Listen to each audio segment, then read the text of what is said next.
আজকে আলোচনা করব জলনীতি সম্পর্কে। জলনীতি হয়ে গেল একটি জলের পট, যেটাকে আমরা হালকা গরম উষ্ণ জলের মাধ্যমে সেটাকে করব। তো জলনীতি হয়ে গেল একটি যৌগিক ক্রিয়া,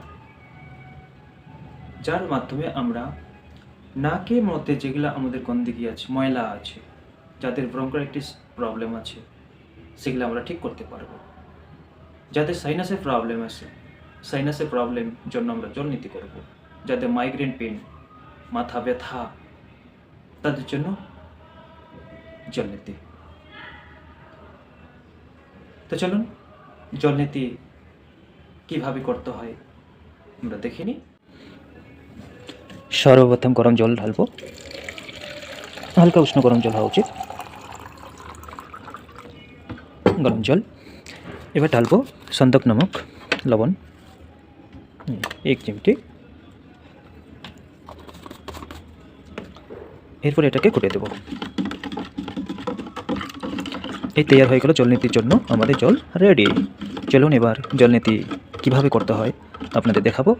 চলুন তাহলে, আমাদের জল রেডি। সর্বপ্রথম বাম হাত কোমরের পিছনে রাখবো, কোমরকে হালকা সামনের দিকে ঝুঁকে রাখবো, মাথাটাকে বাঁ দিকে হালকা ঝুঁকিয়ে রাখবো, আর জলের পটের মুখ যে আছে ডান দিকের নাসিকায় ধীরে ধীরে করে প্রবেশ করাবো।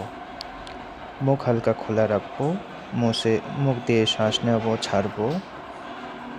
ডান দিকের নাসিকা দিয়ে যে জল ঢালবো আর বাঁ দিকের নাসিকা দিয়ে জলকে বাইরে ফেলবো। এভাবে করতে থাকবো। ডান নাসিকা দিয়ে আমাদের নাকের মধ্যে যত ময়লা আছে সেগুলো সব বেরিয়ে যাবে।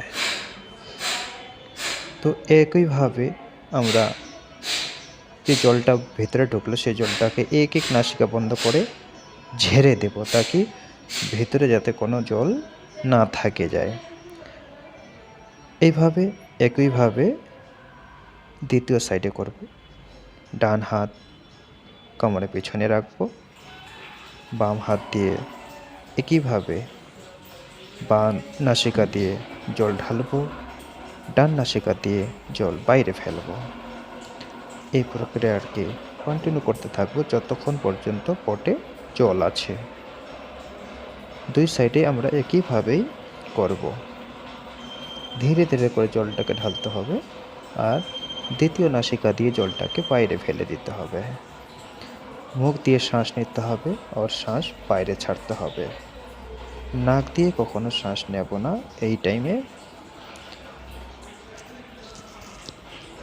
তো ধীরে ধীরে এবার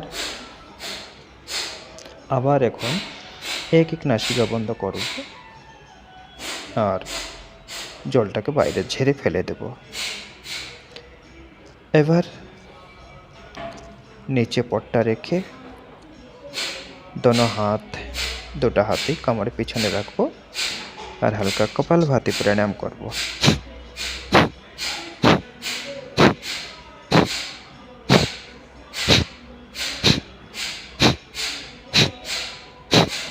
এইভাবে পুরা জল